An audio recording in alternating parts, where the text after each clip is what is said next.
तो धनतेरस से पहले धनतेरस वाला जैकपॉट, बहुत अहम दिन है। कल का पुष्य नक्षत्र है, गुरुवार का दिन है, बहुत अच्छे सहयोग इस दिन बन रहा है और कहा जा रहा है कि इस दिन खरीदी हुई चीज़ हमेशा फलदायी होती है। तो क्या करें क्या ना करें, आपकी राशि के हिसाब से आपको कौन सी चीज़ खरीदनी है जो ज़्यादा फलदायी होगी, ये सब आज हम जानेंगे। तमाम खास मेहमान हमारे साथ मौजूद हैं। एक बार मैं परिचय करा देती हूँ। हमारे साथ इस वक्त स्टूडियो में पंडित विनोद भारद्वाज जी हैं, साथ ही साथ पंडित संजय शर्मा जी भी हमारे साथ जुड़ चुके हैं। चलिए शुरुआत विनोद भारद्वाज जी आपसे, ज़रा इस नक्षत्र के बारे में थोड़ा सा बताइए और क्यों अहम है गुरुवार के दिन इस नक्षत्र का पढ़ना।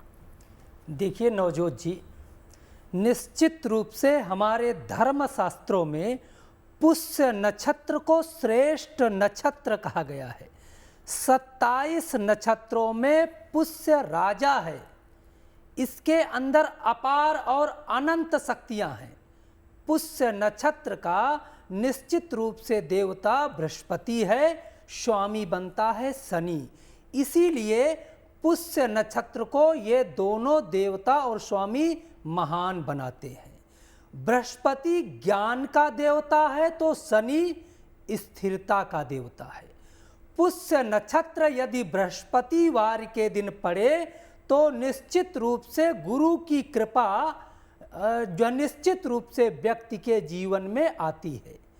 शास्त्रों में कहा गया है गुरु पुख योग सर्व कार्यों के लिए श्रेयकर है, लेकिन विशेष रूप से यह योग संयोग खरीदारी के लिए बहुत महत्वपूर्ण कहा गया है। बिल्कुल ऐसा कहा जाता है इस दिन यदि आप स्वर्ण के आभूषण खरीद सकते हैं तो माता लक्ष्मी की कृपा प्राप्त होगी, ऐसा शास्त्रों में कहा गया है। इस दिन कुछ उपायों को करके आप अपने भाग्य को अच्छा से और अच्छा बना सकते हैं। चलिए हम उन उपायों की बात करेंगे, लेकिन संजय जी मैं आपके पास आती हूँ। देखिए आपसे हम राशियों के बारे में जानेंगे, लेकिन उससे पहले एक छोटा सा सवाल कि बहुत अच्छे तरीके से विनोद जी ने बताया कि कल का दिन इतना अहम क्यों है, गुरुवार का दिन है, पुष्य नक्षत्र पड़ रहा है। लेकिन एक चीज़ और, क्या सिर्फ खरीदारी तक ही ये दिन और ये पर्व सीमित है, ये योग सीमित है, या फिर इस दिन हम कुछ और भी प्रार्थना कर सकते हैं प्रभु? जी, बहुत सुंदर प्रश्न किया आपने। कहते हैं कि गुरु और पुष्य, गुरु का अर्थ होता है ज्ञान, गु जमा रु, जो अंधकार से प्रकाश की ओर ले आए, क्योंकि ये एजुकेशन का दिन है। गुरु जो है, गुरुवार का दिन हमारी शिक्षा का दिन है। इस दिन जो है हमें शिक्षा की वस्तुएं भी खरीदनी चाहिए, क्योंकि नक्षत्रों का राजा तो जो है गुरु, ये नक्षत्र पुष्य है, ये 8वां नक्षत्र है क्योंकि शनि का नक्षत्र है। और इस दिन कहते हैं गुरु की दशा और शनि की दशा हमारे जीवन में बहुत महत्व रखती है। और शनि जब एक राशि में बैठ जाता है तो वो 2.5 साल तक रहता है, और ऐसे ही गुरु जो है 13 महीने तक रहता है। इन दोनों ग्रहों को काफ़ी बड़ा माना गया और बड़े समय तक ये स्थिर रहते हैं। और क्या है, गुरु जो है ज्ञान का प्रतीक है। आपको एजुकेशन के लिए ये दिन बड़ा ही शुभ माना जाता है। शास्त्रों में स्वर्ण की बात हम करें, सिर्फ स्वर्ण खरीदें या कोई भी मेटल खरीदें, कोई भी वस्त्र खरीदें, भोजन खरीदें, अन्न खरीदें, क्योंकि इस दिन खरीदने से स्टेबिलिटी का प्रतीक है। जैसा विनोद जी ने कहा कि शनि को जो है स्टेबिलिटी का प्रतीक माना गया है, गुरु को ज्ञान का प्रतीक माना गया है। और कहते हैं कि जीवन के अंदर कोई भी वस्तु अगर हमें प्राप्त करनी है जीवन के अंदर, क्योंकि भगवान राम का भी जब जन्म हुआ तो गुरु पुष्य अमृत योग, कहते हैं जब अमृतत्व की प्राप्ति होती है तभी हमें ज्ञान की प्राप्ति होती है। और ज्ञान प्राप्त करने के लिए आपको वैराग्य चाहिए। वैराग्य जब तक नहीं है, जब आपका कंसंट्रेशन नहीं है, तो भगवत का अर्थ भी यही होता है, भागवत का भक्ति प्रेम त्याग। जब तक आपके अंदर वैराग्य, जब तक आपके अंदर किसी भी चीज के प्रति डेडिकेशन नहीं होगा और स्थिरता से जब आप स्टेबल होकर पढ़ाई करते हैं तो आप जो चाहते हैं वो प्राप्त कर सकते हैं। तो ये ज्ञान का दिन है और अंधकार से प्रकाश की ओर लाना जो गुरु होते हैं। हम खरीदारी के साथ साथ भगवान से हम ज्ञान और शिक्षा का वरदान भी मांग सकते हैं। तो लेकिन इसके साथ ही साथ ये बताइए कि क्या सिर्फ खरीदारी ही करनी है या फिर इस दिन ये तीनों राशि वाले कुछ और भी कर सकते हैं? और आपने कहा था कि कुछ विशेष उपाय भी बहुत जरूरी होते हैं इस दिन। निश्चित रूप से इस नक्षत्र के बारे में जितना कहा जाए, जितना पॉजिटिव कहा जाए, कम है। केवल विवाह के नक्षत्रों में इसे नहीं लिया गया है, क्योंकि पुष्य नक्षत्र में, पुष्य नक्षत्र में विवाह अच्छा नहीं माना जाता है। और आपके जीवन से जुड़े यदि कोई भी कार्य हैं यदि आप गुरु पुख योग में प्रारंभ करते हैं तो निश्चित मानिए उस कार्य के पूर्णता की गारंटी है। देखिए, आपने मुझसे कहा कि इन राशि वाले, 3 राशि वाले क्या और कर सकते हैं। देखिए, मेष राशि वाले यदि आज के दिन प्रॉपर्टी खरीदें या प्रॉपर्टी से जुड़ी कोई भी चीज, या आपका मकान है, मकान में सुंदरता के लिए भी कोई चीज खरीदते हैं तो वह आपके घर के लिए शुभता का प्रतीक बन जाएगा। अब आते हैं वृषभ राशि।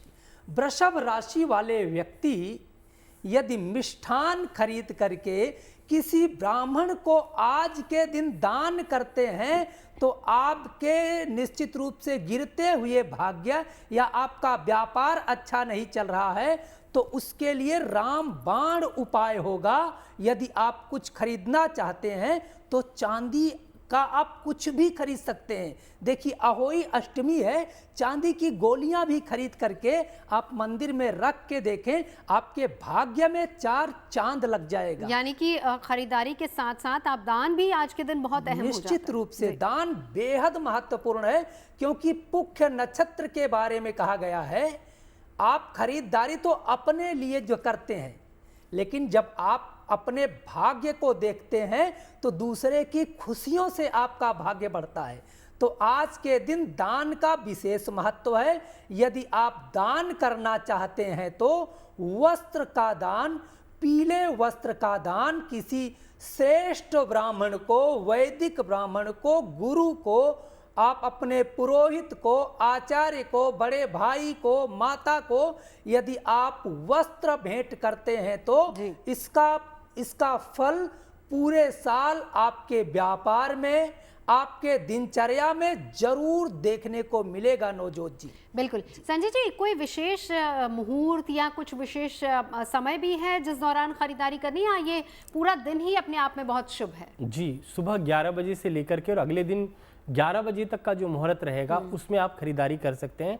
और मैं एक चीज़ विनोद जी के साथ ऐड करना चाहूँगा इस विषय पे कि शिक्षा की सामग्री जो भी बच्चे पढ़ रहे हैं, लिख रहे हैं, उनको किताब, कॉपी, रजिस्टर या जो भी पुस्तक पढ़ने वाली है, कोई गरीब नहीं खरीद सकता तो आप उसको शिक्षा का सामान दें आज के दिन। देखो, वस्त्र का दान, अन्न का दान, लक्ष्मी का दान सब अपने लिए हम खरीद रहे हैं। अगर किसी के जीवन में कोई भी कमी है, उस व्यक्ति विशेष की अगर आप चाहें तो एक क्लासरूम, पूरा क्लासरूम, जो बच्चे किताब नहीं खरीद सकते, कॉपी नहीं खरीद सकते, आप आज के दिन किसी भी एक क्लास को 50 कॉपी खरीद करके दे दें, क्योंकि बहुत सारे पेरेंट्स ऐसे होते हैं जो कुछ दे नहीं पाते। तो ऐसे करके कुछ ना कुछ चीज़ें आप आज के दिन स्टेबिलिटी के लिए अडॉप्ट करें और किसी गरीब की मदद करें।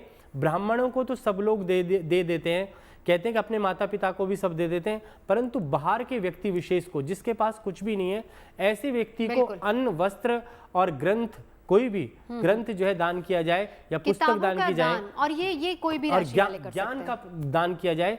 किसी को कहते हैं कि ज्ञान हमेशा सुपात्र को देना चाहिए, कुपात्र को नहीं। तो ज्ञान शास्त्रों में लिखा है जब आपका ज्ञान पूरा बढ़ जाएगा, एक लोटे में जल भरो तो छलकना शुरू हो जाएगा। उसी प्रकार से ज्ञान जब बढ़ता है तो हमारा जो है, हमारा देश, राष्ट्र सब ही बढ़ता है और ज्ञान हमें आगे बढ़ाता ले जाता है। अगर आप मुझसे जुड़ करके अपनी समस्याओं का समाधान चाहते हैं और चाहते हैं कि आपकी समस्याओं को ज्योतिष के माध्यम से सुलझाया जाए तो आप हमसे संपर्क कर सकते हैं, जुड़ सकते हैं एस्ट्रो तक पर।